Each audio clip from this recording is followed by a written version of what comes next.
सहना भवतु सहनौ भुनक्तु सह वीर्यं करवावहै तेजस्विनावधीतमस्तु मा विद्विषावहै। ओम शांति शांति शांति। हरि ओम तत्सत्। திருஷ்ய விவேகம் 21வது ஸ்லோகம் படிக்க இருக்கோம். அதுக்கு முன்னால் என்ன படித்தோமோ அதை கொஞ்சம் ரிவிஷன் பண்ணி 22 படிக்க போகிறோம். 21 முடிச்சுருந்தோம். 22ல் என்ன சொன்னாங்க? இப்போ நம்ம படிக்கிற இந்த திருஷ்ய விவேகம் ஓரளவில் 22 ஸ்லோகம் வந்தவனையே பாடம் முடிஞ்சு போச்சு. ஆனால் இந்த ஆசிரியர் என்ன பண்ணுறாரு, அதை இன்னும் ஆழமாக சிந்திக்க வைக்கிறதுக்காக கொஞ்சம் ஆக்சிடென்ட் பண்ணுறாரு. ஆக்சிடென்ட்னா திருப்பு முனை. 22வது ஸ்லோகத்திலிருந்து இன்னும் கொஞ்சம் நீட்டாக பார்க்குறாரு. முடிஞ்சுதா? ஆனால் திருஷ்ய விவேகம்னா என்ன அப்படிங்கிறது முடிஞ்சுது 22லேயே. 22வது இருந்து கொஞ்சம் நீட்டப்படுது. அது என்னன்னு நம்ம பார்ப்போம். இது எப்படி இருக்குன்னா, ராமாயணம் எது வரைக்கும் ராமாயண கதை வந்துட்டே இருக்கு, கரெக்டாக வந்துட்டே இருக்கு. எங்க ஆக்சிடென்ட் ஆகிட்டு திரும்புது கதை? எங்க ராமாயணம் வந்துட்டே இருக்கு. பட்டாபிஷேகம் பண்ணா முடிஞ்சு போச்சு. இல்லை, தசரன் இறந்துருவாரு, ராமர் வந்துருவாரு. அப்படிதான் கதை முடிய போறது. ஆனா திருப்பு முனை ஜவ்வு மிட்டாய் மாதிரி இழுக்கப்படுது பாருங்க ராமாயணம். ஒருத்தர் ஒரு விவரத்தை சொல்ல வர்றப்போ சட்டுன்னு சொல்லாம நீட்டு சொல்றான்னா என்ன சொல்லுவோம்? அதுக்கு ராமாயணத்தை கூப்பிடுவோம். ராமாயணம் மாதிரி நீட்டாடா மலார்னு சொல்லு அப்படிம்போம். அப்போ நீட்டப்படுதுன்னா எங்கேயோ ஒரு இடத்துல திருப்பு முனை வருதுன்னு அர்த்தம். ராமாயணத்துல எங்கெங்க திருப்பு முனை வருது தெரியுமா? கோடு போட்டு பார்க்கணும். முடிகிற மாதிரி இருக்கும், ஆனால் திரும்பி ஒன்று மாறிடும். அது எங்க? முதல்ல குழந்தைங்க பிறந்தாங்க, வளர்ந்தாங்க, படித்தாங்க, வசிஷ்டர் எல்லா பாடமும் கற்றுக்கொண்டாங்க, அவங்கவுங்க ஜாலியாக இருந்தாங்க, கல்யாணம் எல்லாம் ஆச்சு. எல்லாம் ஆயிடுச்சு, போனாங்க வந்தாங்க, கரெக்டு, சந்தோஷமாக இருந்தாங்க. தசரதன் சும்மா இருக்க வேண்டியதானே? பட்டாபிஷேகம் பண்ணுறேன் அப்படின்னு கண்ணாடிக்கு முன்னால் போய் உக்காந்தார். அங்கே ஒரு விஷயத்த பார்த்தாரு. தன் காதோரமாக ஒரு நரைச்ச முடியை பார்த்தார். நரைச்ச முடியை பார்த்தோன்னே அவருக்கு ஒரு எண்ணம் தோணுது. அந்த காலத்தில் உள்ளவங்களுக்கெல்லாம் இந்த எண்ணம் தோணுது. இந்த காலத்தில் உள்ளவங்களுக்கு இந்த எண்ணம் தோணலை. அதுக்கு பதிலாக ஒரு முடி தானே நரைச்சிருக்கு, டை அடிச்சுக்குவேன்பா. நிறைய முடி நரைச்சாலும் பரவாயில்ல, நான் டை அடிச்சுக்குவேன்பா. அவர் அப்படி செய்யலை. நரைச்ச முடி பார்த்தோன்னேயே அவருடைய மனதில் ஒரு ஸ்ட்ரைக்கு. என்ன ஆச்சுன்னா, என் காலம் முடிந்து விட்டது, நான் வயதாகிவிட்டேன், இனிமேல் இந்த ஆட்சி பொறுப்பு, இந்த நிர்வாகம், இதெல்லாம் ராமன் பெரியவன் தான், அவனுக்கு கொடுத்துட்டு நான் வெளியே போயிடணும். கொடுத்துட்டு அங்கே இருக்கணும்னு நினைக்கல, வெளியே போயிடணும். எங்க? அந்த காலத்துல காடு நிறைய இருந்தது, அதனால காட்டுக்கு போனாங்க. இந்த காலத்துல காடு எல்லாம் கிடையாது. எதுக்காக காட்டுக்கு போறோம்? இதை செய்யறதுக்கு தான். இந்த திருஷ்ய விவேகம் என்ன சொல்லுது? ஆத்மாவா அரே ஸ்ரோதவ்யக திரஷ்டவ்யக நிதித்தியாசிதவ்யக மந்தவ்யக. பாருங்க, இந்த ஆத்மாவை பற்றி நம்ம என்ன செய்யணும்? அறிய வேண்டும். இந்த ஆன்மாவை பற்றி கேட்க வேண்டும். இந்த ஆன்மாவை பற்றி சிந்திக்க வேண்டும். இந்த ஆன்மாவை பற்றி சந்தேகம் இல்லாமல் இருக்கணும். மந்தவ்யக. அதனாலதான் வகுப்புல பாடங்கள் நடத்துறப்போ கேள்வி கேட்கப்படுது, என்ன சந்தேகம் அப்படின்னு கேட்கப்படுது, அதுக்கு பதில் சொல்லப்படுது. அது செய்யப்படணும். ஏன்னா எந்த பொருளை பற்றி நீங்க சிந்திக்க போறீங்க, அந்த பொருளை பற்றி உங்களுக்கு சந்தேகமே இல்லாம முழுமையாக தெரிஞ்சு கொள்ளணும். அதுதான் இங்க சொல்றாங்க. அதுக்கு தெரிஞ்சு கொள்றதெல்லாம் புத்தி தானே. நாம என்ன பண்ணிட்டு இருக்கோம்? உபாசனை பண்றோம்ங்கிறோம், சாமி கும்பிடுறோம். இந்த அம்மாலாம் நிறைய சாமி கும்பிடுறாங்க, பழங்கள் வச்சிருக்காங்க, இன்னும் என்னென்னமோ கல்லெல்லாம் வச்சிருக்காங்க. என்ன கல் பேரு? சால கிராமம். அது யாருன்னு கேட்டா என்ன சொல்லுவாங்க? மகாவிஷ்ணு, விஷ்ணு அப்படிம்பாங்க. விஷ்ணுன்னா என்னங்க அர்த்தம்? எல்லாம் வியாபித்து எங்க இருக்கக்கூடிய ஒரு விஷ்ணுவை இந்த கல்லுல விஷ்ணு எப்படி சொல்றீங்க? உடனே உள்ளபடி சொல்லணும்ல. அது என்ன? கல்லு. கல்லா பார்த்தீங்கன்னா தஸ்மின் புத்தி. அது அதாவது பார்த்தீங்க. கல்ல இன்னொரு பொருளாக நீங்க பார்த்தீங்கன்னா அது அட்டச்மெண்ட் புத்தி. அட்டச்மெண்ட் புத்தின்னா வேற. ஒரு பானையை பார்த்தீங்கன்னா அது ஆப்ஜெக்ட். பானை பார்த்தீங்கன்னா பானை மட்டும்தான் தெரியணும். அந்த பானையை வேறு விதமா நீங்க பார்த்தீங்கன்னா அதான் அட்டச்மெண்ட் புத்தி. அதான் இங்க சொல்றாரு. சத்தியத்தை பற்றி நம்ம சிந்திக்கணும். அதுதான் தத்புத்தியே ஆகுது. ஆத்மாவின் உண்மை தன்மையை புத்தி முழுவதுமாய் தெரிந்து ஐயம் தீவு அற்று நிற்க வேண்டும். அது தெரிந்தாலும் தியானமே பண்ண முடியும். இந்த தெளிந்த புத்தியை என்னன்னு சொல்லணும்? தஸ்மின் புத்தி. தஸ்மின்னா அது, அதுல இருக்கக்கூடிய புத்தி. எதுல?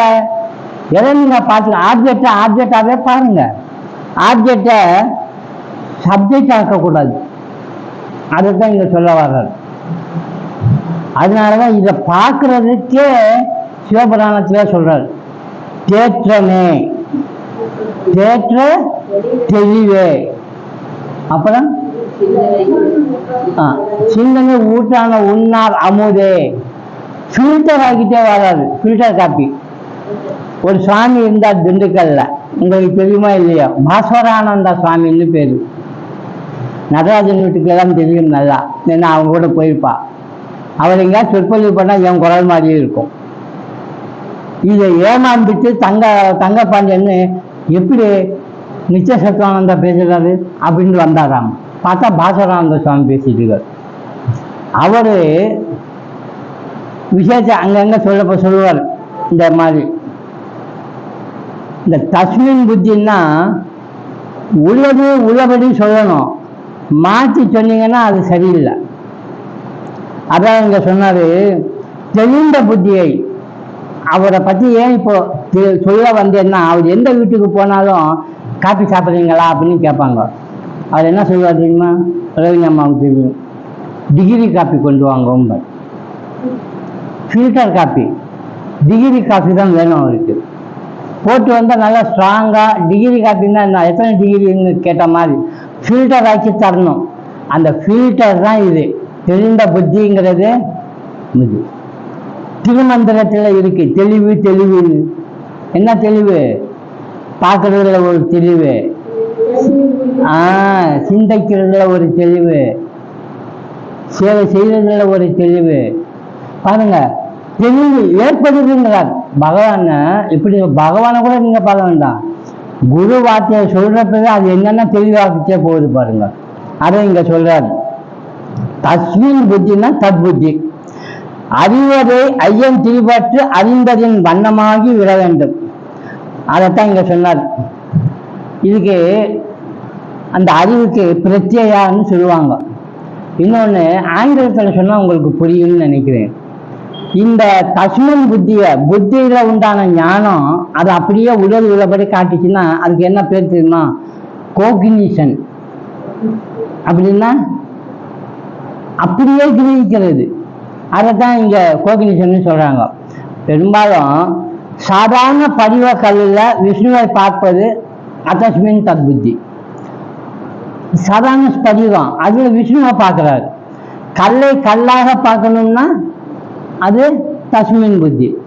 கல்லில் தெய்வத்தை பார்த்தல் கல்லில் தெரிஞ்சுதான் பார்க்கிறான், தெரியாம பார்க்கல. கல்லில் தெய்வத்தை பார்த்தால் அத்தஸ்மின் தத்புத்தி. இது அறியாமல் நிகழ்வதல்ல, அறிந்தே பார்க்கலாம்.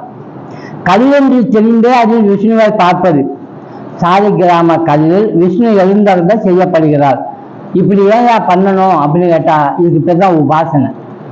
இந்த பெருசா இருக்கக்கூடிய எங்கும் நிறைந்திருக்கக்கூடிய அந்த நீக்கமலை நிறைந்துள்ள அந்த இறைவனை பார்க்கறதுக்கு நம்ம இதுல பார்க்குறோம். அதனால நிறைய பேருக்கு சந்தேகம் வந்துச்சு. என்ன சந்தேகம்? சாமி எங்கும் இருக்கிறான்னு சொல்லிட்டு நீங்கள் கல்லில் உபாசனை பண்ணுறீங்களா கோயில் கட்டி, கல்லில் எப்படி கல் எப்படி சாமி ஆகும் அப்படின்னு கேட்குறார். நீ பார்க்குறப்ப கல்லுன்னு சொல்லிட்ட, ஒரு பக்தன் அதே கல்லை பார்த்து சாமின்னு கும்பிடுறான், சாதிக்கிறான், வந்து கல்லுன்னு சொல்லல விஷ்ணுன்னு சொல்கிறான். இப்போ என்ன வித்தியாசம் இல்லை? கல்லை சாமின்னு கும்பிட்றவனுக்கும் கல்லா பார்க்குறவனுக்கும் என்ன வித்தியாசம்? யாரு கெடிகாரன்? யாரு கெடிகாரது? கல்லா பார்க்குறவன் கெடிகாரன். அப்போ கல்லில் சாமியை பார்க்குறவன் கெடிகாரன் இல்லையா? இதை மூட நம்பிக்கைன்னு சொன்னார் ஒரு ஜமீன்தார், ஒரு பெரிய மன்னர். அவரு விவேகானந்தர் பதிவிராஜ வாழ்க்கையில் போயிட்டு இருக்கிறப்போ அங்கே ஒரு நாள் உட்காந்து வாக்குவாதம் நடந்துட்டு இருந்தது. சுவாமி சின்ன வயசுல இருக்கீங்க, நல்ல அறிவு இருக்குது அப்படின்னு பல கேள்விகளெல்லாம் கேட்டே வந்தார். அவர் ரொம்ப எளிமையான ஒரு விவேகானந்தர். அப்ரோச் யார் வேணாலும் பண்ணலாம், எளிமை. சில சுவாமியை பக்கத்தில் போக முடியாது, அந்த மாதிரி இருப்பாங்க. அப்படி இல்லை. அதனால அந்த ராஜாவுக்கு நெருங்கி பழகிற தன்மை கிடைச்ச உடனே நிறைய கேள்வி கேட்க ஆரம்பித்தார். ஏன் சாமி, நம்ம இந்து மதத்தில் இந்த மாதிரி கல்லை தெய்வமாக கும்பிட்றாங்க, இது மூட நம்பிக்கை இல்லையா? தெரிஞ்ச கல்லுன்னு தெரிஞ்ச ஒரு சிற்பிகிட்ட செடிக்க வாங்கி அதை இன்ஸ்டால் பண்ணிட்டு இது சாமின்னு சொல்கிறீங்களா? இது நியாயமா? நீங்கள் சொல்லுங்கள், இது எப்படி நம்முடைய இந்து மதத்தில் இந்த சடங்கு வந்துச்சு அப்படின்னு கேட்டார். இதில் இருக்கக்கூடிய ரகசியம் அவருக்கு தெரிவிக்கணும். விவேகானந்தர் சில இடங்கள்ல என்ன பண்ணுவார், ப்ராக்டிக்கலாக பண்ணிவிடுவார். இதை கேட்டவுடனே பதில் சொல்லலை, இப்படி சுற்றி முற்றியும் பார்த்தாரு. அந்த ராஜாவுடைய படம் ஒன்று அங்கே மாட்டி இருந்துச்சு. பக்கத்தில் ஒரு திவான் நின்றுட்டு இருந்தார். திவான் இங்கே கூப்பிட்டேன், இங்கே வா அப்படின்னு. அந்த படத்தை எடுனார். அந்த ஃபிலிம் போட்ட படத்தை எடுத்துட்டு வந்தார். இங்கே வயிறினார், வச்சிட்டார். பார்த்துட்டு இந்த படத்தில் துப்பு அப்படின்னா அது மாட்டேன்ட்டான். ஏன் துப்ப மாட்டேங்கிறேன்னா, அது எங்கள் ராஜா, உங்கள் ராஜா இங்கே உட்காந்து இருக்காரு, உங்கள் ராஜா இங்கே இருக்காரு, அது வெறும் பேப்பரு படம், அதில் துப்புனா எப்படி ராஜா மேலே துப்புன மாதிரி ஆகும் அப்படின்னார். அவன் சொன்னா, நான் இந்த இடத்துல பேப்பரையும் படத்தையும் பார்க்கல. யாரை பார்க்குறாரு? நான் ராஜாவை தான் பார்க்குறேன்னா. அதைத்தானே அங்கே அவங்க செய்கிறாங்க. துர்கா தேவியை கல்லில் வடித்து வச்சிருக்கு, நீ துர்கா தேவியை பார்க்க மாட்டேங்கிற, கல்லை பார்க்குற. அவன் துர்காவை பார்க்குற. இதில் என்ன தப்பு? இதைத்தான் உபாசனைன்னு சொன்னார். இதை சொல்றாரு, ஒன்றை வைத்து முழுமையை தியானிப்பது நினைப்பது பற்றி சம்பத்தி உபாசனம்னு சொல்ல. ஒன்றை வச்சு முழுமையை நினைக்கிறது. முழுமையானது எது? பரிபூரணமானது எது? நமக்கு தெரிஞ்சது, ரொம்ப ரொம்ப தெரியுமே நமக்கு, அதான் பிரம்மம். தெரியாதா இது வரைக்கும் பிரம்மம்னு? நம்மளாம் பிரம்மம் தானே. அதனால அங்க சொன்னார் சம்பத்தி உபாசனம். இதை நிகிருஷ்ட வஸ்துனி உத்கிருஷ்ட வஸ்து ஆரோப்பிய, அதாவது பெருமையற்ற பொருளின் மீது, கல்லுங்கிறது பெருமை இல்லை, பெருமையுடைய ஒன்றை வைத்து தியானித்தல். அப்படி தியானிச்சு என்ன நடந்தது? வெறும் கல்லாயிருந்த காளி உயிர் பெற்று எழுந்து சைத்தன்யம் ஆகி சாநித்தியம் பெற்று ராமகிருஷ்ணனுக்கு முன்னால காட்சி தந்து பேசலாம். அவர் எல்லாத்தையும் சொல்றாரு, நீங்க இத கல்லுன்னா சொல்றீங்க, இல்ல எங்க அம்மா சைத்தன்யம் உயிர் இருக்கு, நீங்க என்ன பாருங்க அப்படின்னு அந்த காளிக்கு முன்னால மூக்கு கிட்ட கையை கொண்டு போய் வைக்கிறார். கைக்குள்ள என்ன இருக்கும்? முடி இருக்கும். ராமகிருஷ்ணனுக்கு நிறைய முடி இருந்தது. வச்சா அந்த அம்மா மூச்சு விடுறப்ப இந்த முடி ஆகும். பாத்தியா அப்படிங்கிற. உங்களுக்கு தெரியலையா? நான் பேச, இவர் அப்படியே பைத்தியமாக பேசுவார். இந்த அவர் வந்திருக்காரு, அவருக்கு இதை கொடுக்கலாமா? சரி கொடுக்கலாம், அந்த போன்ல பேசுற மாதிரி. ஒன் சைடு தான் கேட்கும், அங்க பேசுறது கேட்காது யாருக்கும். ஆனா இவர் சரியா அப்படியா, ஓ இப்படியா, சரி சரி அப்படிம்பார். பார்க்கறதுக்கு எப்படி இருக்கும்? ஒரு கல்லுக்கு முன்னால நின்று கொண்டு இவர் பேசுறதையும் ஒன் சைடு வராம அதை மட்டும் கேட்டுட்டு பேசுறதையும் பார்க்கிறவங்களுக்கு எப்படி இருக்கும்? பைத்தியம் மாதிரி இருக்கும். அதனால அவனுக்கு பைத்தியம் பட்டம் கட்டினாங்க. ஆனா அதுல எவ்வளவு சைத்தன்யம் இருந்தது. அவர் பார்க்கிறப்பெல்லாம் கல்லை பார்க்கவே இல்லையே. அந்த முழுமையை எதுல பார்த்தாரு?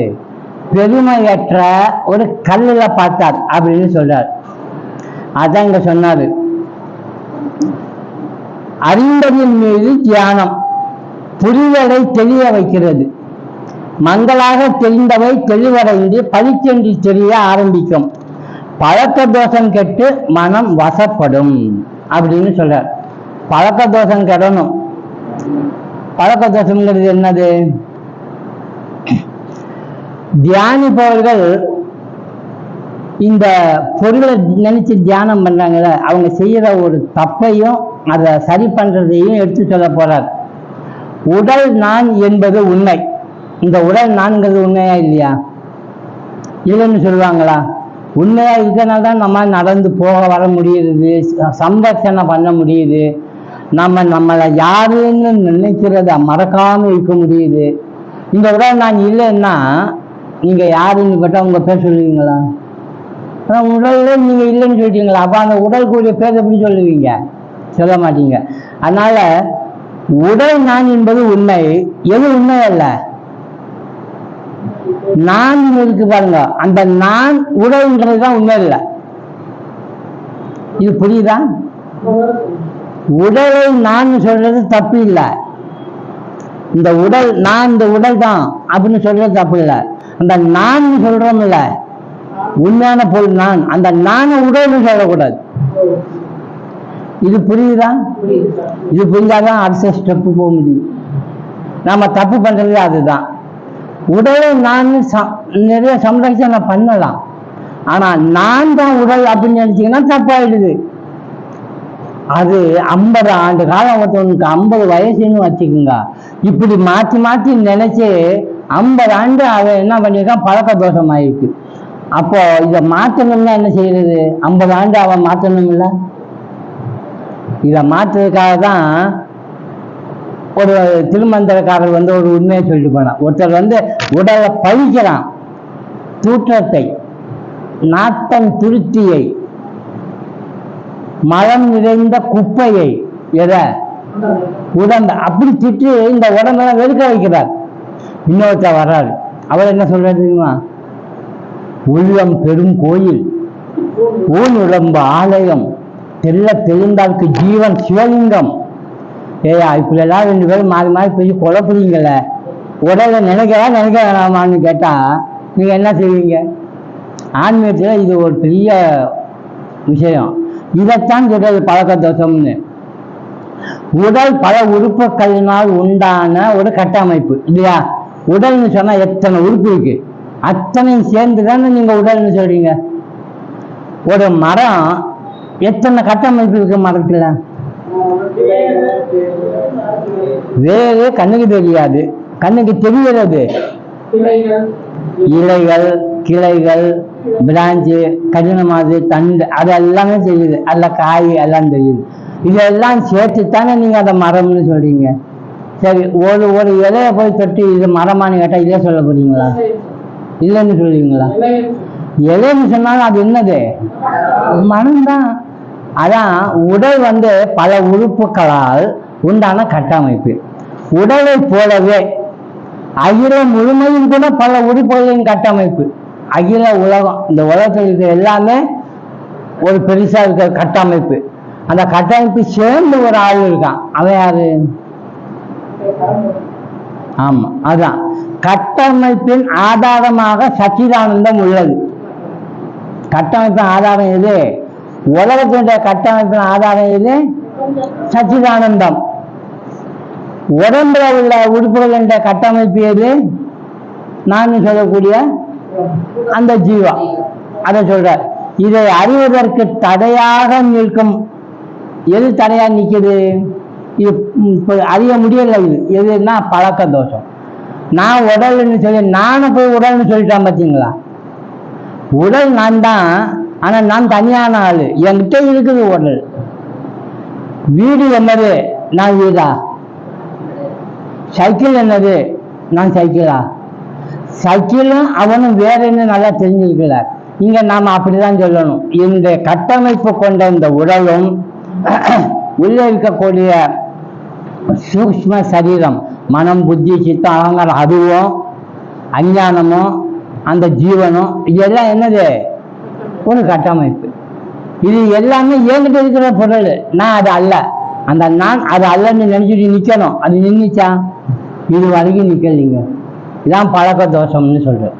நம்ம இது வரைக்கும் என்ன பண்ணியிருக்கோம்? ஒவ்வொரு பிறவிலையும் மாற்றி செஞ்சு. இப்போ நம்ம என்ன செய்யணும்? இதை உள்டாதான் மாற்றணும். கட்சி மாறணும். இப்போ அப்படி சொல்லி கொண்டிருக்கிறத இப்படி சொல்லணும். அதுதான் இங்க சொல்றாரு. 50 வயது 50 ஆண்டு பழக்க தோஷம், அதை போக்க 50 ஆண்டு தியானம் செய்யணும்ல.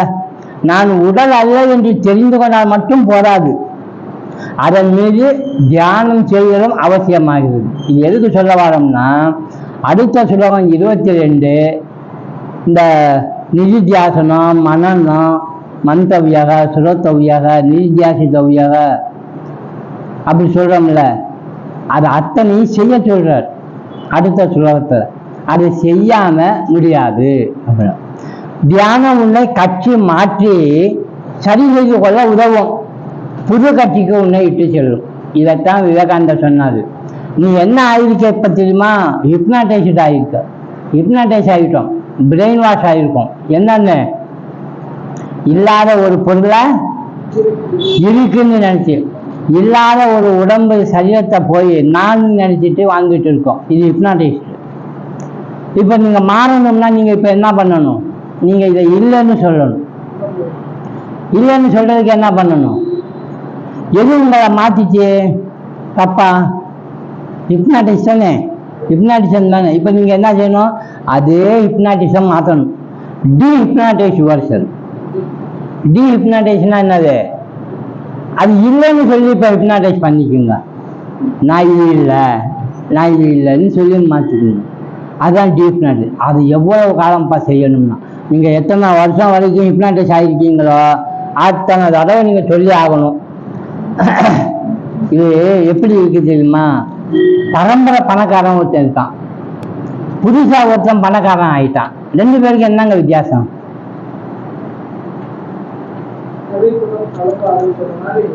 கரெக்டா சொல்லணும்.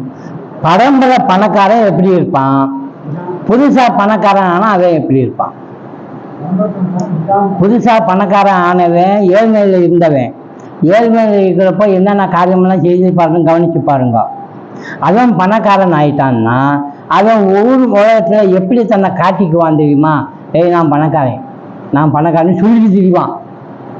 பரம்பரை பணக்காரன் சொல்லிட்டு திரிவானா? ஒருத்தர் பணக்காரன் தான் ஆன பிறகு அவன் சொல்லிட்டு திரியிறான்னு வைங்க, அவனுடைய குழந்தைகள் பிறந்த பிறகு இவன் பணக்காரன் தானே. குழந்தை பிறந்ததுலேருந்து என்ன ஆகுறாங்க? பணக்காரனாக இருக்கு. அவன் சொல்லிட்டு திரிவானா? நிச்சயம் சொல்லிட்டு தெரிய மாட்டான். இவன் தான் பணக்காரன்னு காட்டிக்க விரும்புறான். எப்படியெல்லாம் காட்டுவான்னு நினைக்கிறீங்க?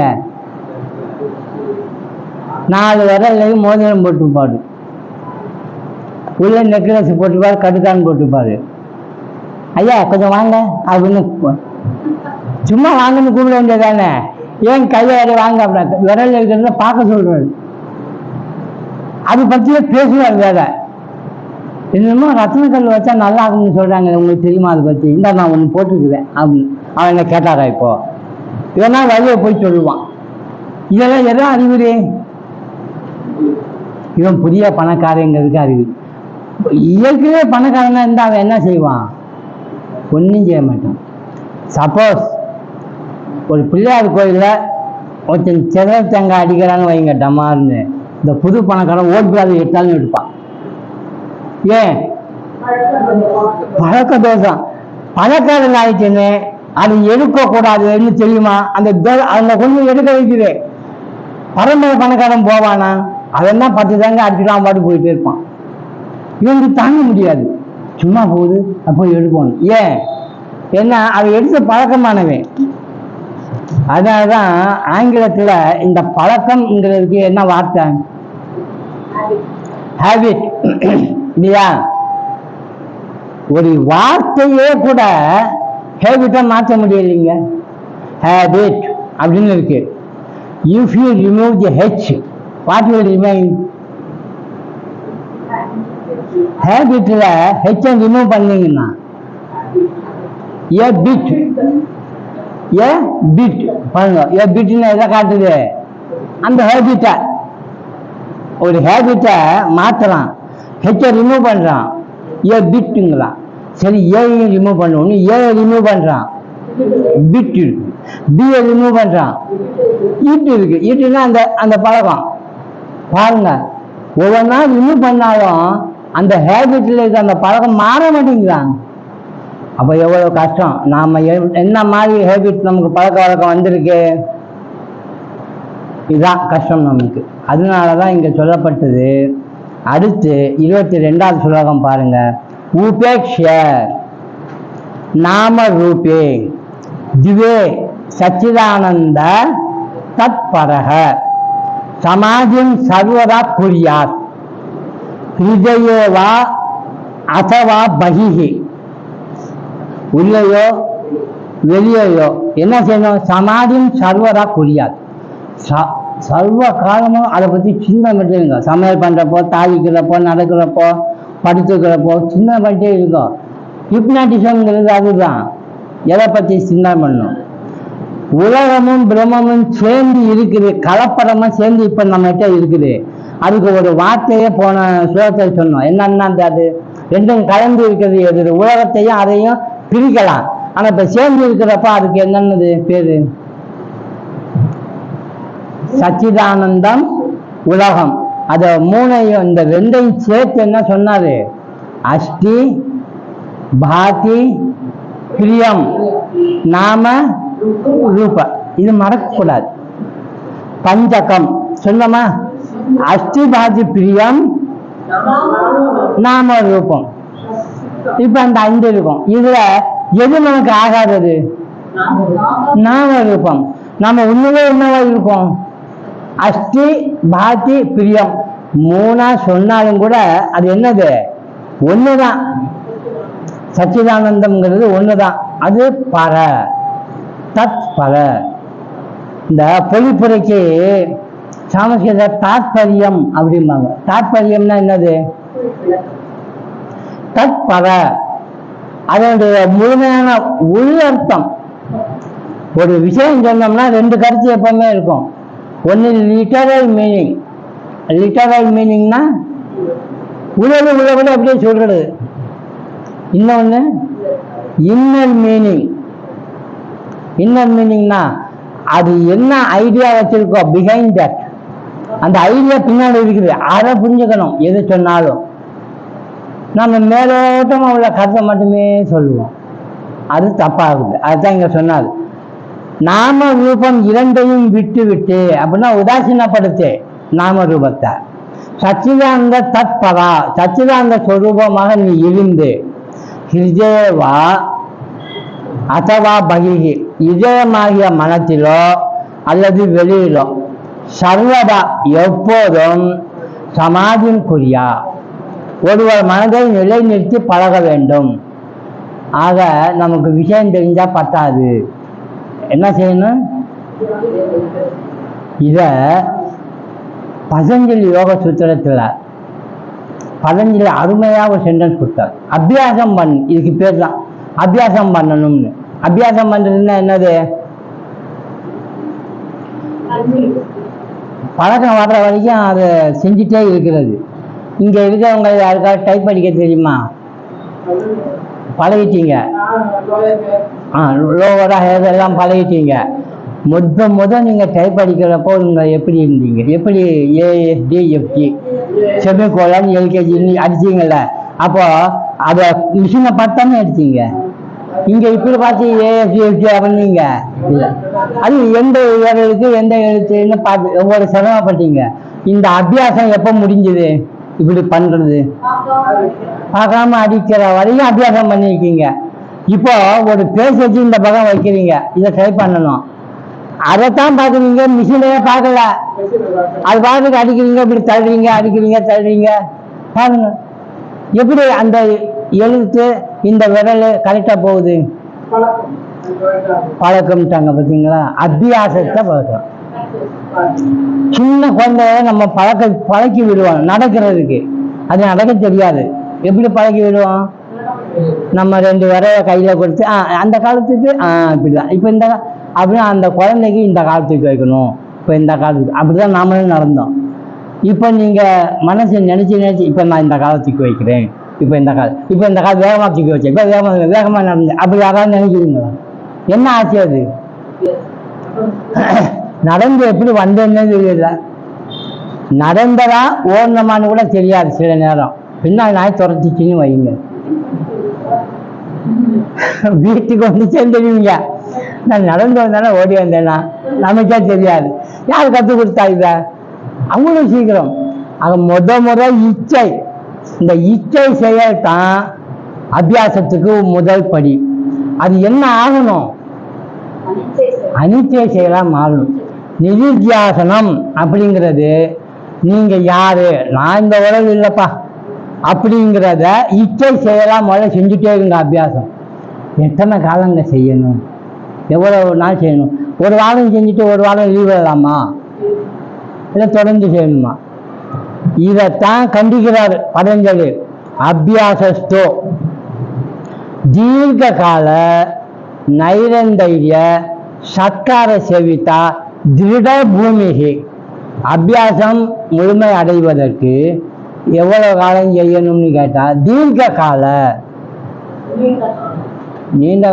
நீண்ட காலம்னா எது வரைக்கும்? நீ சாகர வரைக்கும் நீண்ட காலம் அதுதான் தீர்க்க கால.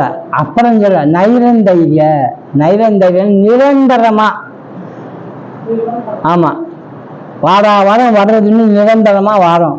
ஒரு வாரம் வரலன்னா டிஸ்கண்டினியூ ஆச்சு. இது நிரந்தரம். அபியாசம் கெட்டு போயிடும். ஜிம்முக்கு போறவன், உடல் பயிற்சி பண்றவன், யோகாசனம் பண்றவங்கலாம் விடாம செய்தாதான் அது ஒத்து வரும். 4 நாள் செஞ்சுட்டு 4 நாள் செய்யாம விட்டோம்னா தசை பிடிப்பு எல்லாம் வலிக்க ஆரம்பிச்சிடும். அதை பழக்கிறோம். அந்த காலத்தில் அப்படிதான். உலக்க இருக்குல்ல, அதை பிடிச்சு உலக்கையை அடிச்சு பழகின அந்த மருமகள் கையை பாருங்க. இப்ப இருக்கிற மருமகள் கையை பாருங்க. அதை எடுத்து செய்ய முடியாது. ஏன்னா பழக்கமே இல்லை. அத பழகிடுச்சுன்னா பூ அப்படின்றான். பள்ளிக்கூடத்துல மக்கள் இருந்த பையனுக்கு ஒரு பழக்கம் வரும். ஒவ்வொரு டீச்சரும் ஆசிரியரும் எல்லா சப்ஜெக்ட்லையும் அவன் ஃபெயில் ஆகுறான். வர்ற டீச்சர்லாம் விடுறதில்ல, கையை நீட்ட கையை டப்புன்னு அடிக்கிறது. இப்போ அடுத்த வகுப்புக்கு இன்னொரு டீச்சர் வருவார், அதுக்கு ரெடி ஆகும் அப்படிப்பா. இல்லை ரெடி ஆகிட்டா அடி வாங்குறதுக்கு. அது அடிப்பான். அந்த வாத்தியாரை பார்த்துட்டு அடி வாங்கி கையில் எப்படி எடுக்க மாட்டான், அடி வாங்கிக்குவான். அவரை பாவம் சொல்லி போடா அப்படின்னா அப்படி சொல்லிட்டே போவான். அவன் பார்ப்பான், அடி வாங்கிட்டு ஊதிட்டு போறான். அவன் ஒன்றும் இல்லைன்னு அர்த்தம். ஏன் அவனுக்கு அப்படி ஆச்சு? அத்தியாசம். இந்த அத்தியாசம் மறந்து போறது. அந்த மாதிரி நமக்கு கட்சி மாறி இப்படி ஆகணும். நாம அதைத்தான் இங்க சொல்ல வந்தாரு. நாம ரூபம் இரண்டையும் விட்டு நாம ரூபத்தில் நம்ம விலகணுங்க. ஆக இந்த நாம ரூபமான உலகத்துல சம்பந்தம் வருதில்ல, விஷயம், விஷயிகள், விஷயாதிகள், அதுல இருந்து நம்ம விடுபடணும். உதாசீனப்பட்டாதான் விடுபடும். உதாசீனம்னா என்னது? Ignore, neglect. அது விட மாட்டேங்கிறோம். நம்ம வழியை போய் அதை பண்றோம். 2 பேர் சண்டை போட்டா நமக்கு என்ன? போய் ஒண்ணுமா என்ன பண்ணல, ஏன் சண்டை வந்துச்சு அப்படின்னு கேட்டான். எதுக்கு கேட்டு தெரிஞ்சு கொள்றான்? தெரிஞ்சு கொள்ளணும் ஒரு ஆர்வம் இல்லை. பக்கத்து வீட்டை போய் சொல்லணும் இல்லை. அவன் தான் நியூஸ் பேப்பரு. செய்திகளை முந்தி தருவது தினத்தந்தி அல்ல, விஷயங்கள் சொல்லக்கூடிய நாம தான். செய்தி போடுறதுக்கு முன்னாலே சொல்லிடுவான். அது ராமகிருஷ்ணா பரமஹம்சர் சொல்றாரு. என்ன சொல்றாரு தெரியுமா? ஒரு விஷயம் சொல்றாரு ஒருத்தர்.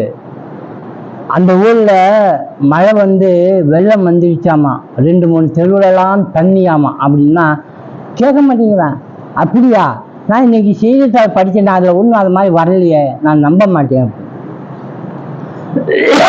அப்படிங்கிறார். அப்ப அவன் என்ன நினைக்கிறான், செய்தித்தாளில் வந்தாதான் நம்புவேன். நீ சொன்னா பார்த்துட்டு வந்திருக்கேன், நான் சொல்றது நம்ப மாட்டியா அப்படின்னா, நீ பார்த்த சரி பின்ன செய்தி பேப்பர்ல வரலையே அப்படிங்க. இதை ராமகிருஷ்ணன் கிண்டல் பண்ண. மனிதர்கள் அப்படி இருக்காங்க. அதுதான் இங்க சொன்னார். தெரிந்து விட்டதை தியானிக்க வேண்டியதில்லை. தெரிந்த ஒரு விஷயம் போய் யாராவது தியானம் பண்ணிட்டு இருப்பாங்களா? எது நமக்கு தெரிஞ்ச விஷயம்?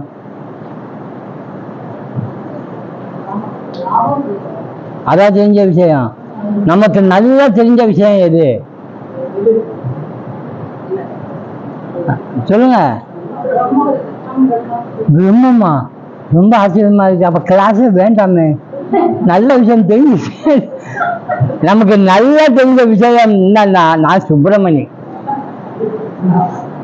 நான் இந்த இடத்துல குடியிருக்கேன், நான் இவ்வளோ ஹைட்டு, இவ்வளோ வெயிட்டு, நான் இவ்வளோ படிச்சிருக்கேன், இந்த வேலை செஞ்சுட்டு இருக்கேன். இதான் நமக்கு நல்லா தெரிஞ்ச விஷயம். அதை பற்றி யாராவது தியானிக்கணுமா? ஒரு இடத்துல உட்காந்து நான் சுப்பிரமணி, நான் இந்த இடத்துல இப்படி யாராவது இப்படி சொல்லிட்டே தெரியவாளா? தெரிஞ்ச விஷயத்தை யாரும் தியானிக்க வேண்டியதில்லை. சரி, பின் தியானம் தெரியாததை தியானிக்க முடியாது. தெரியாத ஒரு விஷயம் இருக்கு. இப்போ பிரம்மனை பற்றி தியானம் பண்ணுங்க அப்படின்னா தியானம் வராது. ஏன்? பிரம்மன் என்னன்னு தெரியாது இல்லையா? அதான் பிரம்ம தியானம் பண்ணணும்னா உங்களுக்கு பிரம்மத்தை பற்றி தெரிஞ்சிருக்கணும்ல. இப்போ அடுத்த இந்த சுலகத்தில் வரக்கூடியது பிரம்மம்னா என்ன, எப்படிப்பட்டது, அதுக்காக தான் ஒரு பேப்பர் கொடுத்துருக்கேன். பிரம்ம தியானம், பிரம்மத்தினுடைய கேரக்டரைஸ் வைஸ், அதனுடைய தாற்பயம், அது என்னவாலாம் இருக்கோ அது அத்தனையாலே சொல்லப்பட்டிருக்கு. நீங்க பிரம்மத்தை ஒரு உருவம் வச்சு தியானம் பண்ண வேண்டியதில்லை.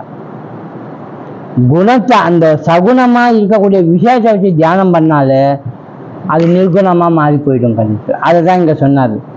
புத்திக்கு பிடிபட்டிருந்தும் மனதிற்கு வசப்படாததை வசப்படுத்தவே தியானம் தேவைப்படுகிறது. இப்ப எதுக்கு தியானம் பண்ணணும்? புத்திக்கு பிடிச்சிருக்கு, புத்திக்கு தெரியுது, புத்திக்கு பிடிபட்டிருக்கு, ஆனா மனதிற்கு வசப்படலை. அதனால மறந்து போகுது.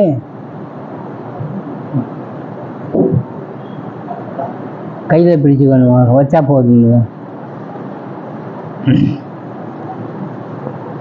புத்தி அதான் இப்போ தியானம் எதுக்கு தேவைப்படுதுன்னா, புத்திக்கு பிடிபட்டிருந்தும் மனதிற்கு வசப்படாததை வசப்படுத்தவே தியானம் தேவைப்படுது. இது எப்படி இங்க கண்டுபிடிக்கிறது? சிரவணத்தால் கேட்டு தெரிந்து கொண்டதை மேலும் மேலும் புரிந்து உணர்வு கொள்வதற்கு தியானம் அவசியம் இல்லையா? கேட்டோம், புரிஞ்சிருச்சு புத்தியில, மேலும் மேலும் அதை புரிந்து உணர்ந்து மனதில் தக்க வைக்கிறதுக்கு தேவைப்படுதாமா? இது சிரவணத்திற்கு என்று அங்கங்கள் உள்ளன.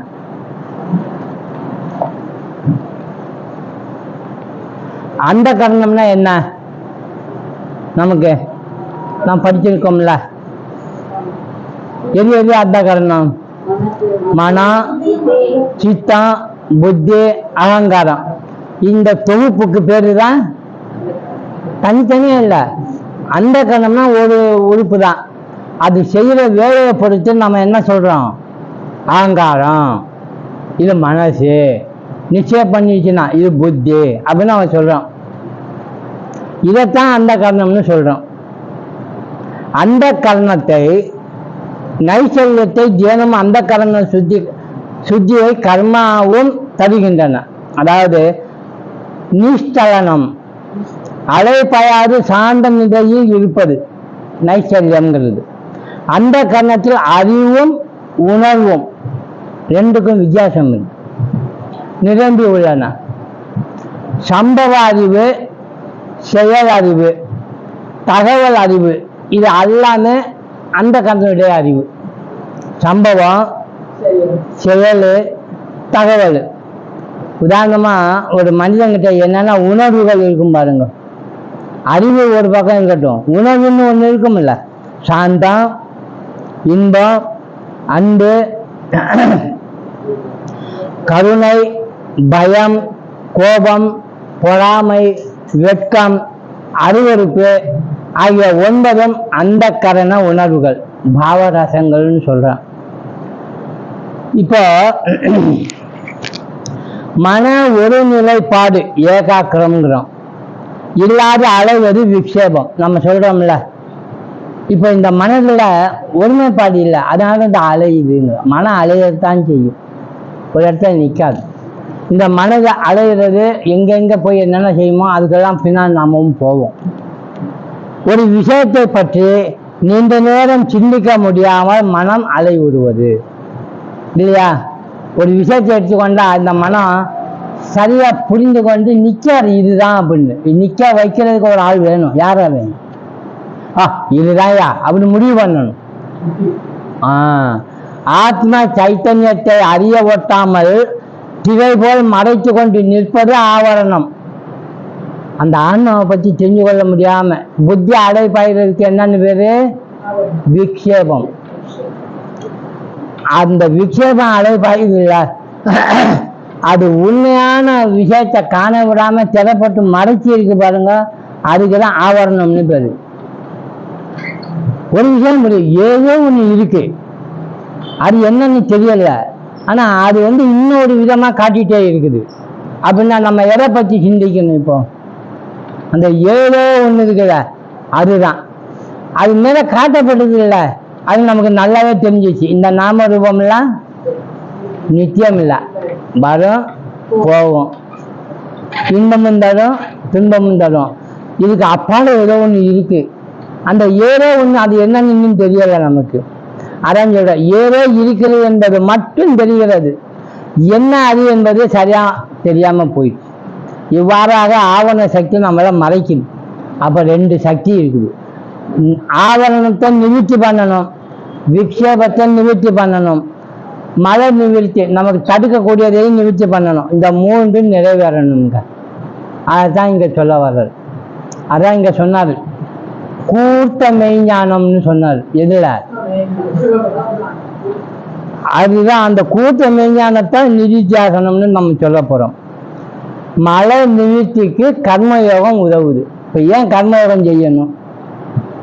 வாழ்க்கையின் மீதான கண்ணோட்டம் பற்றிய கர்மயோகம். கர்மங்களை தர்மமாக செய்து விளையும் பயன்களை முணுமுணுப்பு இல்லாமல் அப்படியே ஏற்றுக்கொள்ளும் வாழ்க்கை யோக வாழ்க்கை. எப்படி இருக்கணும்? முணுமுணுப்பு இருக்கக்கூடாது. இன்னும் சொல்ல போனோம்னா, தபஸ் பண்றோம்னு சொல்றோம்ல, வள்ளுவரை கூப்பிட்டோம்னா அவர் ஒரு விஷயம் சொல்லுவார். தபஸ்னு வேற ஒண்ணும் இல்லையா? இந்த இங்க சொல்றாருல்ல கர்மயோகம், அதான். எப்படி சொல்றாருன்னா, உன் வாழ்க்கையில என்ன சம்பவம் ஏற்பட்டாலும் நீ என்ன செய்யணும்? பொறுத்துக்கோ. சஷ்டி நான் காலையில சாப்பிட மாட்டேன். ஏன்? நோம்பு, விரதம். விரதத்துக்கு என்னன்னு பேரு? நோம்புன்னு பேரு. அது முஸ்லிம்காரன் சொல்றான்னு நாம சொல்லாம இருக்கோம். உண்மையிலேயே அது நோம்பு. கார்த்திகைக்கு, ஏகாதசிக்கு, சஷ்டிக்கு இந்த மாதிரிலாம் நோன்பு இருக்காங்க. நோன்பு காலத்துல அவன் என்னென்ன செய்வான்?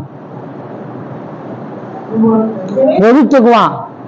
கண்ணு முன்னால ஒருத்தான் ரபக்குன்னு சாப்பிடுவான், ரொம்ப சந்தோஷமா இருக்கும், அதெல்லாம் நான் சாப்பிடணுமேன்னு. ஆனா சாப்பிட மாட்டான். ஏன்? எடுக்கக்கூடாதுன்னு முடிவு பண்ணிட்டேன். அப்போ என்ன நடந்தாலும் அவன் தாங்கிக்கிறான்ல. அப்படி நோன்பு இருக்கிறப்போ நமக்கு ஒரு விஷயம், அந்த விஷயங்கள் ஒன்று நமக்கு சாதகமா நடந்தா ஓகே. பாதகமா நடந்தா யாரால நடந்ததுன்னு கணக்கு போடுவோம். யாரால நடந்தது? ஏதோ ஒரு பாதகம் நடக்குது நமக்கு, அழைச்சி பார்ப்போம், கணக்கு போட்டு இது யாரால நடந்ததுன்னு கண்டுபிடிச்சிடுவோம். யாரால நடந்தது? இவனால நடந்தது. இவன் மட்டும் இப்படி செய்யாம இருந்தா எனக்கு ஆகுமா? இவன் தான் அதுக்கு காரணம் அப்படின்ட்டு அவன் மேல மெல்ல நமக்கு ஒரு வெறுப்பு ஏற்படும். அது ஒரு விதமா கொண்டு போய் அவனுக்கு என்ன பண்றான் பாரு அப்படின்ட்டு போகும். இப்படிதான் போகுதா? இது எதனால வந்துச்சு? இவனுக்கு ஆகாது நடந்தனால. சம்பவங்கள் இதை வள்ளுவர் கணக்கு போட்டு பார்த்து சொல்றாரு, நீ இந்த 2ஐயும் விடு, நீ எப்படி வாழ்றது தெரியுமா? தபஸ் பண்ற. அந்த ஸ்லோகம், அந்த குறை யாருக்காவது தெரியுமா? உற்ற நோய் நோன்றல். உற்ற நோய் நோன்றல். உயிர்க்கு உருகன் செய்யாமை. உருகன் செய்யாமைன்னா எந்த வித தீங்கும் செய்யக்கூடாது, முணுமுணுக்க கூடாது, கம்முன்னு ஏற்றுக்கணும். இங்கேயும் சொல்றாரு, உனக்கு வாழ்க்கையில நடக்கிற சம்பவங்களை நீ என்ன செய்யணும், பொறுத்துக்கணும். திதிக்ஷா.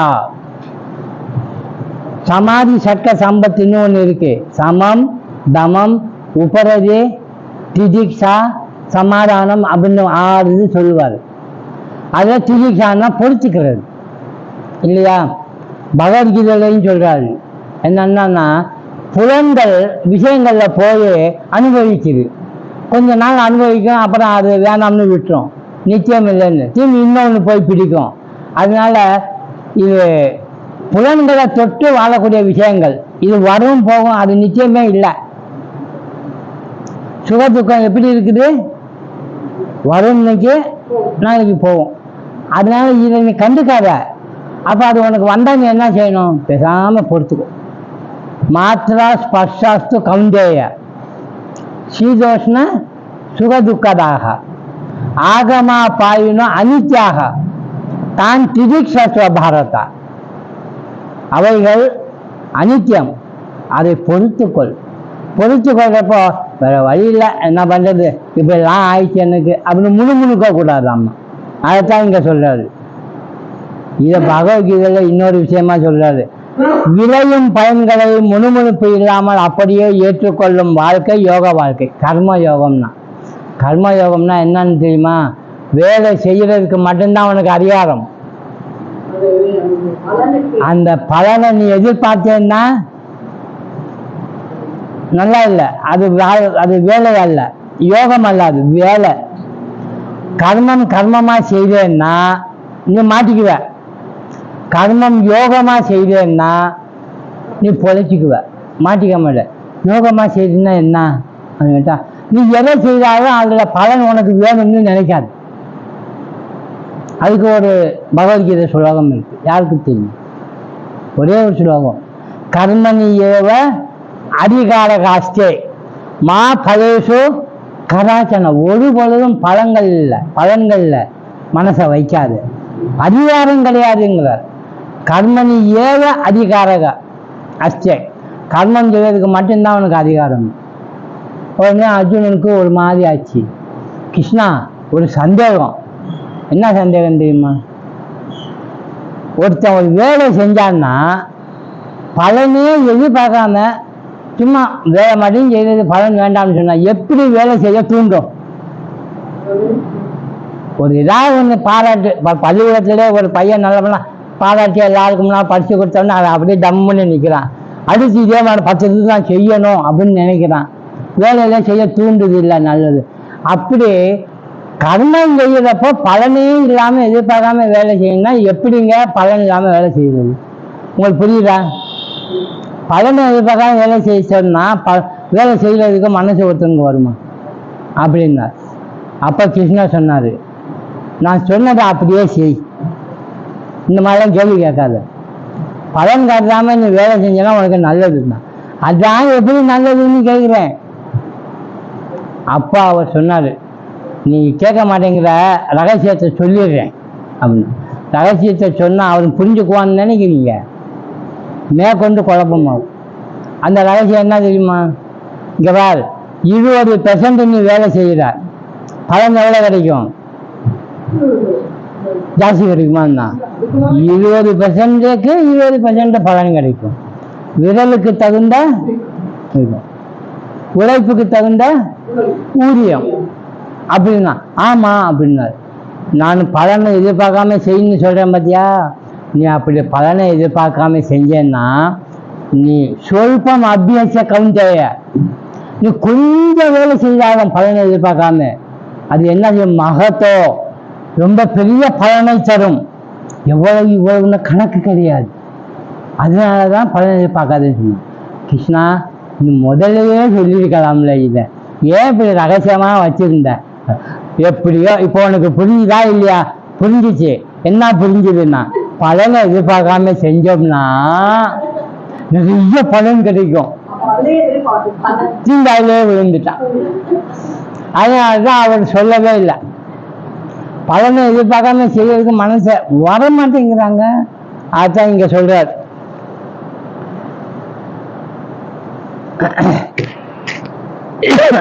விக்ஷேப நிவிருத்திங்கிற தியானம், ஜபம் போன்ற பயிற்சிகள் அலையும் மனத்தை நிறுத்தும்.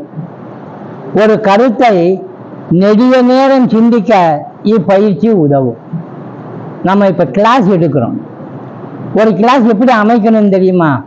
உங்களெல்லாம் கூப்பிட்டு கிளாஸ் எடுக்கிறது உட்காந்து சகனாவது சொல்லிட்டு ஒரு சப்ஜெக்டை எடுக்கணும். நம்ம இதை பற்றி பேசணும். இதுதான் அந்த மேட்டர். இந்த மேட்டரை பற்றி நீங்கள் என்ன நினைக்கிறீங்க? நீங்கள் என்ன நினைக்கிறீங்க? இன்னும் ஒவ்வொருத்தரையாக கேட்கணும். இப்படி அலசி நீண்ட நேரம் ஒரு வகுப்பு முழுவதும் கலந்து உரையாடுனா என்ன தெரிய வரும் நமக்கு?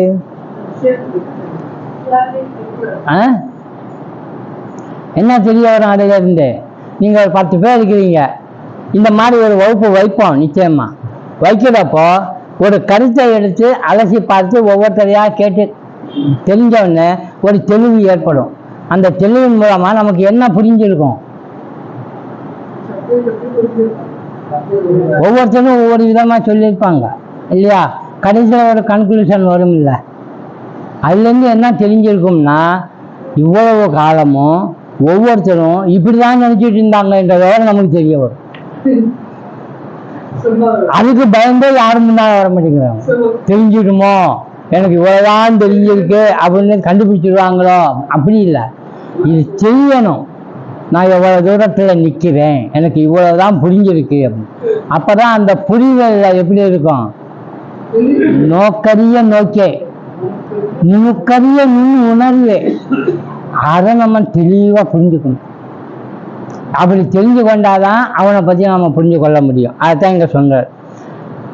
இதுதான் விக்ஷேப நிவிருத்தி.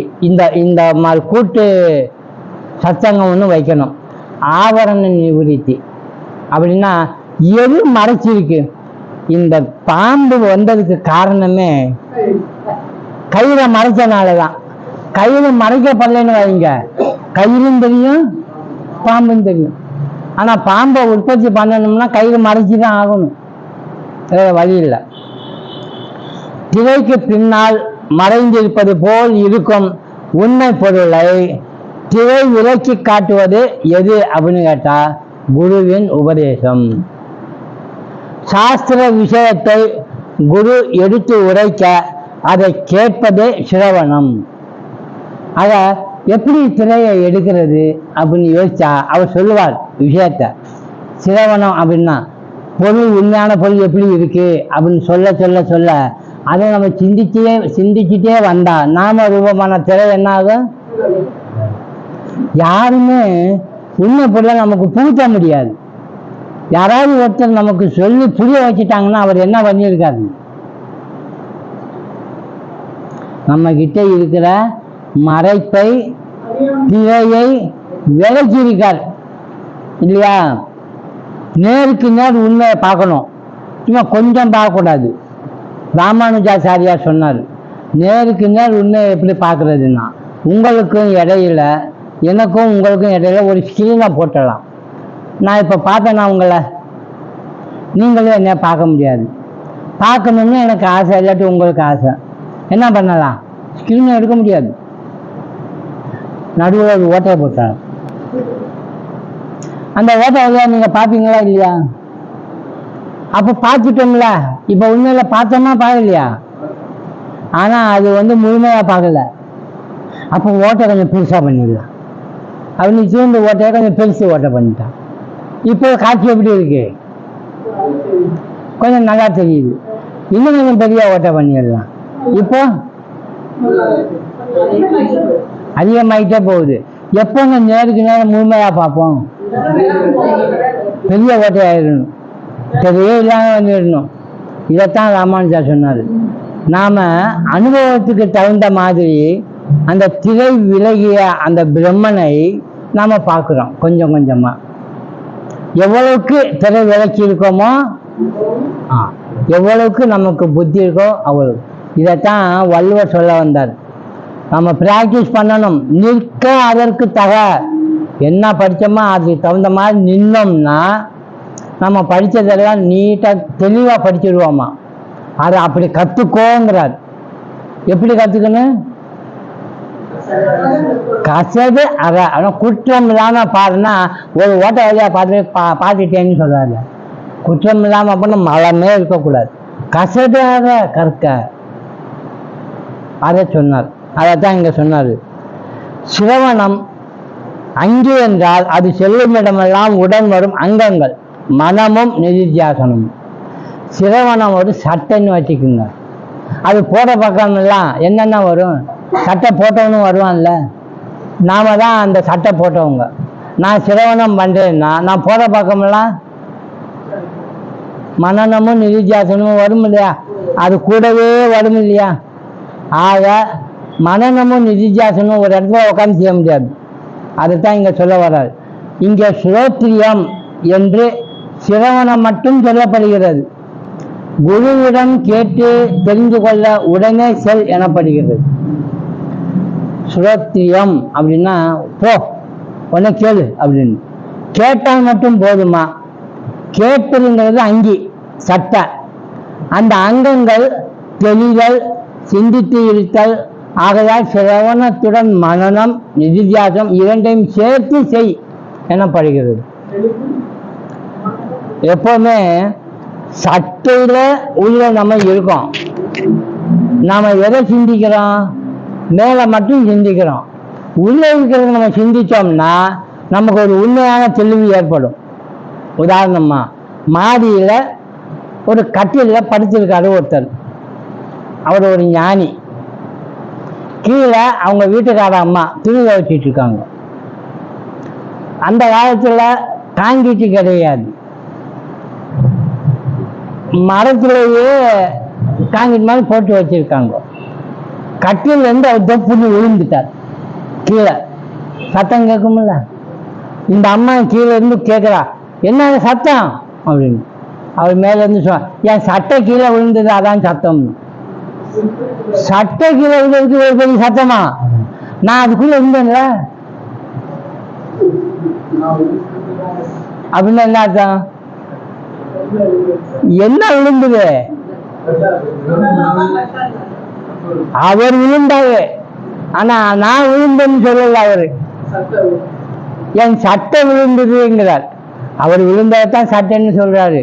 இந்த அம்மாவுக்கு அது புரியல. சட்டை விழுந்த பெரிய சத்தமா அப்படின்னு. அப்பதான் சட்டைக்குள்ள நான் இருந்தேங்கிறார். ஆக மைண்ட் எப்பவுமே எங்க போகுது பாருங்க. ஸ்ரோத்ரியம், சிரவணம். நான் சட்டை உள்ள இருக்கக்கூடியதுதான் நான் உண்மையான ஆளு, அது என்னுடைய பொருள் அப்படின்ற எண்ணம் எப்பவுமே இருந்தா மனநம் நிதித்தியாசனம் கூடவே வரும். அதைத்தான் இங்க சொல்றார்.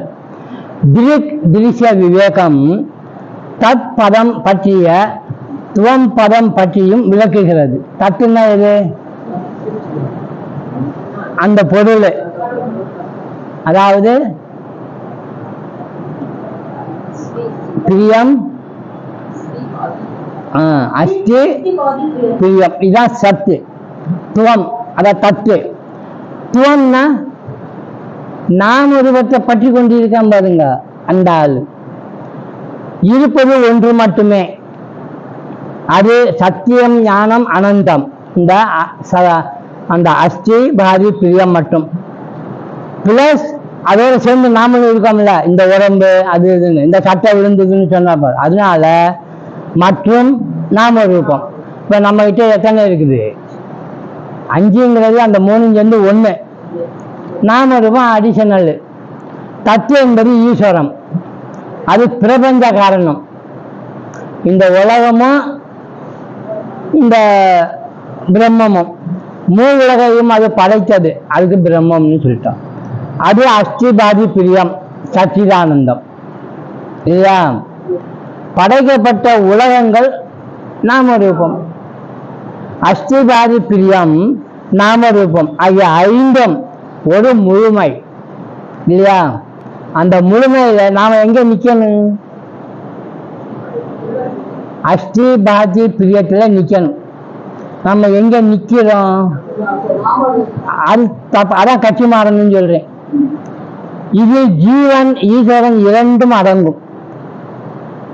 ஓம் தத் சத் அப்படின்னு நம்ம சொல்றோம் அடிக்கடி, தெரியுமா? எத்தனையோ மகா வாக்கியங்கள் இருக்கிறப்ப ஓம் தத் சத் அப்படின்னு சொல்றோம்.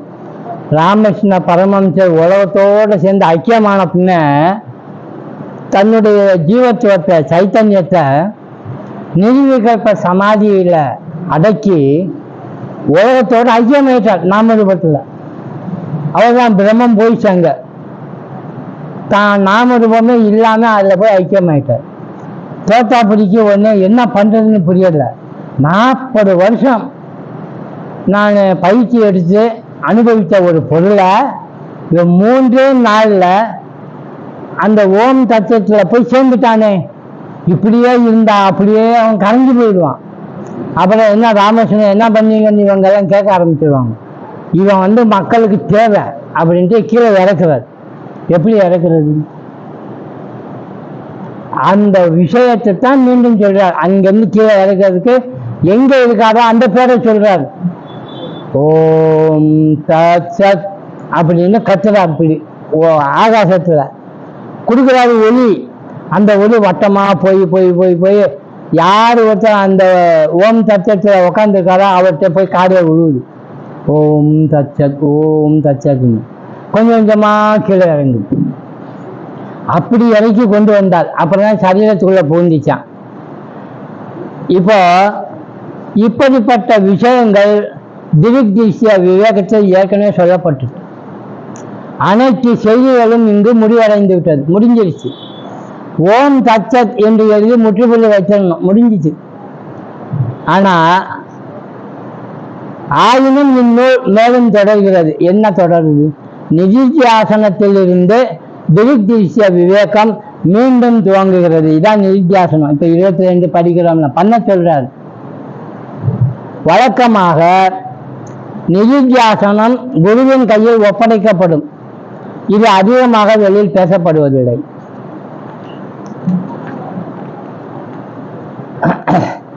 மகா வாக்கிய உபதேசம் ஏவ வேதாந்தா. அதாவது மகா வாக்கிய உபதேசம் கர்த்தா குரு, மகா வாக்கியத்தை சொல்றவர். ஒட்டுமொத்த சாஸ்திரமும் மகா வாக்கியத்தை அடங்கிவிடும், பிரம்மசூத்திரம் உட்பட. மகா வாக்கியத்தின் உள்பொருளை விளங்கிக் கொள்வது தான் வேதாந்தம். வேதத்துக்கு கடைசியில் இருக்கிற பகுதி. முன்னால உள்ள பகுதியெல்லாம் என்ன தெரியுமா? என்ன செய்யணும், எப்படி செய்யணும், எப்படி வாழணும் அப்படிலாம் சொல்றது.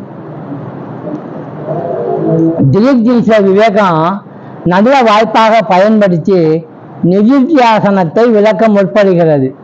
நிதித்தியாசனம் என்பது, இப்போ இந்த நிதித்தியாசனம் இன்னும் நல்லா புரியணும்னு சொன்னா இங்கிலீஷ்ல ஆங்கிலத்தில் கான்டெம்ப்ளேஷன் அப்படின்னு ஒரு வார்த்தை இருக்கு. கான்டெம்ப்ளேஷன். கான்டெம்ப்ளேஷன்னா என்னது?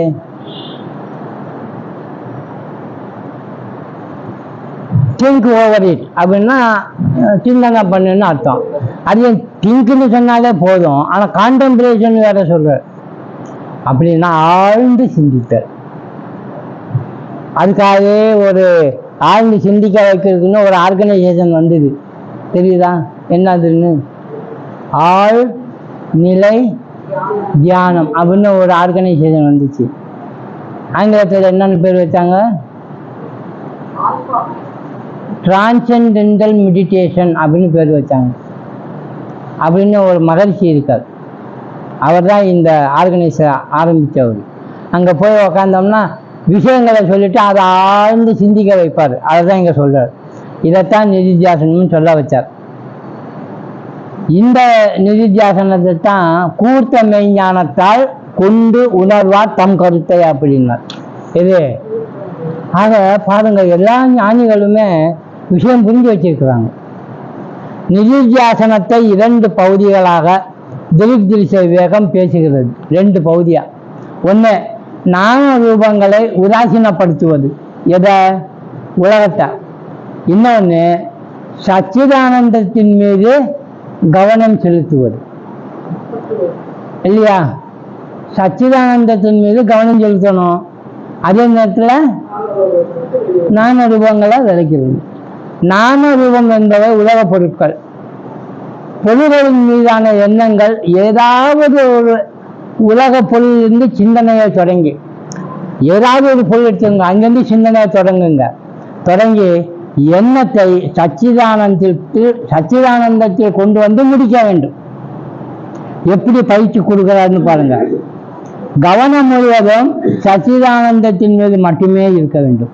உலக பொருளை எடுத்துக்கொள்ளலாம். அது பகி அதுவா உள்ளன்னு சொன்னால, உலகத்துல வெளியவோ அந்தரோ அப்படின்னு சொன்னால, அதான் இது. வெளியில அப்படின்னா ஒரு பொருளை எடுத்துக்கோங்க, அதை பற்றி ஆராய்ச்சி பண்ணி சிந்திங்க. எங்க கொண்டு போகணும்? அதை சச்சிதானந்தத்துக்கு கொண்டு போயிடும். கொசு கடிக்குதுங்க வீட்டுல, என்ன பண்றது? கொசு கடிக்குது அப்படின்னா இங்க வா, அந்த சுருள் எடுத்து பற்ற வைங்களாம். இந்த கொசு வச்சு சுருள் இருக்கு இல்லைங்களா, பார்த்துருக்கீங்களா? மார்ச்சின் அதை விட்டு இப்படி பழகி இருக்கும். இந்த ரவுண்டா அதை ஒரு இதில் குத்தி அங்கே வச்சிருவாங்க. கொசு வச்சு சுருள். ஒருத்தர் வாடாது, பற்ற வச்சோன்னா அவர் பார்க்குறாரு, என்ன சொல்லுவார்? கொசு ரொம்ப இருக்குதோ, அதை பற்ற வச்சுக்கங்க. என்ன பற்ற வச்சிருக்காரு? கொசு வச்சு சுருள் பற்ற வச்சிருக்காரு. இதுதான். வேற ஏதாவது தெரியுதா யாருக்காவது? கொசு வச்சு சுருளில் பார்த்துட்டு கொசு கடிக்காம இருக்கும். இது மாற்றிங்களா? நல்ல கம்பெனி தான், ஆனால் இது உடம்புக்கு சேராதுங்க, ஜன்னலை கொஞ்சம் திறந்து வைங்க, இப்படி தான் பேசுவீங்க. இதுதான் ஆண்டு சிந்திக்கிறது. இதை கொசு வச்சு சுருளில் இருந்து இவர் சொல்ற சச்சிதானந்தத்துக்கு வரணும்னா என்ன மாதிரி ஆண்டு சிந்திக்கணும்? ஒரு உலக விஷயங்கள்ல இருந்து நீங்க சச்சிதானந்தத்துக்கு கொண்டு வாங்க, கவனம் அங்கே இருக்கணும்னு சொல்றீங்கல்ல, எப்படிங்க இதை கொண்டு வர்றது? தெரியல. ஒருத்தர் வந்தாரு, இந்த மாதிரி பயிற்சி பண்றவரு பார்த்தாரு, இந்த விஷ்ணுவுடைய கையில் இருக்குத அது மாதிரி இருக்குதுங்கிறது. அப்படின்னா என்ன? அதை பார்த்தா அவருக்கு என்ன தெரியுது? விஷ்ணு சக்கரம்னு தெரியுது. புரியுதுங்களா? அப்போ ஒரு பொருளை பார்த்தா அவருக்கு எது இண்டிகேட் பண்ணுது? ரிலேட்டடா நமக்கு சச்சிதானந்த அஸ்திபாரி பிரியத்தை இண்டிகேட் பண்ணுது. அந்த மாதிரி நம்ம எந்த நேரமும் எதை பார்த்தாலும் இண்டிகேட் பண்ணி பழகணும். இதுக்கு பேரு தான் நிதித்தியாசனம் அப்படின்னு சொல்ற. எது எடுத்தாலும் சரி நம்ம அப்படிதான் யோசிக்கணும். முத கிரைண்டர் கண்டுபிடிச்சது யாரு? யாரு கிரைண்டர் கண்டுபிடிச்சது? ரேடியோ கண்டுபிடிச்சது யாரு? மார்கோனி. இதெல்லாம் தெரியுது. அப்ப கிரைண்டர் கண்டுபிடிச்சது யாரு? யாருக்கும் தெரியலையா? என்னங்க, முத கிரைண்டர் கண்டுபிடிச்சது பிரம்மா தான். வாயில எதை போட்டாலும் கிரைண்டர் அரைக்குது இல்ல, ஒண்ணு நிக்குது, ஒண்ணு வந்து அரைக்குது. உடல் அப்படிதாங்க இருக்குது. அதைதான் கண்டுபிடிச்சாங்க. இதெல்லாம் பார்த்து தாங்க இவங்க ஏற்பாடு பண்ணாங்க பொருளை. ஒரு பொருளை நிக்க வச்சு ஒரு பொருளை அசைக்கிறது, ரெண்டுமே அசைக்க கூடாதா? அந்த மாதிரி அதுதான் இங்க சொன்னார். தெரிந்த ஏதாவது ஒரு வார்த்தையை எண்ணத்தில் கொண்டு வா, ஏதாவது ஒரு வார்த்தையை அதை பயன்படுத்தி சச்சிதானந்த வஸ்துவை வெளிப்படுத்தும் சிந்தனையில் நிலைத்திரு. புரியுதா? எப்படி ஒரு வார்த்தையை வச்சு கொண்டு சச்சிதானந்தத்தில் நடைபெற மாதிரி செய்வது? அப்படி நீங்க தான் உங்களுடைய சாமர்த்தியமான சொற்களை வச்சு கொண்டு செய்யணும். சச்சிதானந்த வஸ்துவில் நின்று முடிவில் அதுவே தானாக இரு. அந்த வார்த்தையின் அர்த்தம் நானே என்று நிலைப்படு. அப்படி கொண்டு போயிடணும். இந்த முயற்சியை தொடர்ந்து முயல எப்பொருளை எண்ணினாலும் எவ்வுயிரை பார்த்தாலும் அவை நானே என்பது தெரியும். அவ்வார்த்தையின் பொருளாகவே நீ மாறிவிடுவாய். இதுவே நிதித்தியாசனமாகும். மண் தரையில நின்று ஒருத்தர்கிட்ட கேள்வி கேட்குறீங்க. அவர் என்ன பண்றாரு? வெக்கப்பட்டு அந்த கட்டை விரலால சுற்றி அங்க ரவுண்ட் அடிச்சுட்டே இருக்காரு. அது நகர்ந்து போன பிறகு அங்க எப்படி இருக்கும்? தடம் எப்படி இருக்கும்? ரவுண்டா இருக்குமா? சுவர் மாதிரி இருக்கும். அதை பார்த்தா நமக்கு என்ன ஞாபகம் வரும்? அப்படிதான் ஞாபகம் வரணும். பட்டாசு பார்த்து ஒருத்தன் பட்டாசு அந்த சக்கரத்தை விடுறான்னா, நம்ம பட்டாசை பார்த்து சக்கரம் மட்டும் பார்த்து என்ஜாய் பண்ணோம்னா அது உலகக்காரன். அதை பார்த்துட்டு மகாவிஷ்ணு சக்கரத்தை விட்டுட்டார் அப்படின்னு நம்ம மைண்ட் அங்கே போச்சுன்னா அவர் நிதித்தியாசனம் பண்றாருன்னு அர்த்தம். எல்லா பொருள்களையும் இது இருக்கு. நாம ரூபம் உலகம்னா அதுக்கு அடிப்படை எது? சச்சிதானந்தம் தானே. அப்போ சச்சிதானந்தம் இதுவும் கலந்து இருக்குன்னா எதை தொட்டாலும் நீங்க அங்க போய் தரலாம். கடலை தொட்டிங்க, ஒரு இடத்துல தண்ணின்னா எதை தொட்டிங்க? கடலையே தொட்டிட்டீங்க. ஓரமா ஒரு தண்ணி தான் தொட்டிருக்கீங்க, ஆனா சமுத்திரம் முழுவதும் நீங்க தொட்டிருக்கிறீங்க. அது மாதிரி உலகம் முழுவதும் நம்மளை எது இண்டிகேட் பண்ணும்? அந்த பொருளை தான் இண்டிகேட் பண்ணும். அதனாலதான் ராமகிருஷ்ணன் சொல்றாரு, ஒரு கல்கண்டை எடுத்து இந்த பக்கம் கடிச்சா ஸ்வீட்டா இருக்கு, அந்த பக்கம் கடிச்சா எல்லா பக்கம் எந்த பக்கம் கடிச்சாலும் ஸ்வீட்டா தான் இருக்கும். ஏன்னா எல்லா பக்கமும் அது ஒரே மாதிரி இருக்கு. அது மாதிரி இருக்கக்கூடியதுதான் இந்த உலகமும் நாமரூபமும் அந்த சச்சிதானந்தமும் அந்த அஸ்திபாரி பிரியத்தோட கலந்து இருக்கிறது. நாம அதை பிரித்து சச்சிதானந்தத்தை இந்த நாமரூபத்தில் கண்டுபிடிக்க பழகணும் அப்படின்னு சொல்றார். மிச்சத்தை அடுத்த வாரம் பார்ப்போம். சுலோகம் சொல்லுவார். ஓம் சகனா பவது சகனௌ புனக்து சக வீர்யம் கரவாவகை तेजस्विनावधीतमस्तु मा विद्विषावहै। ओम शांति शांति शांति। हरि ओम तत्सत्।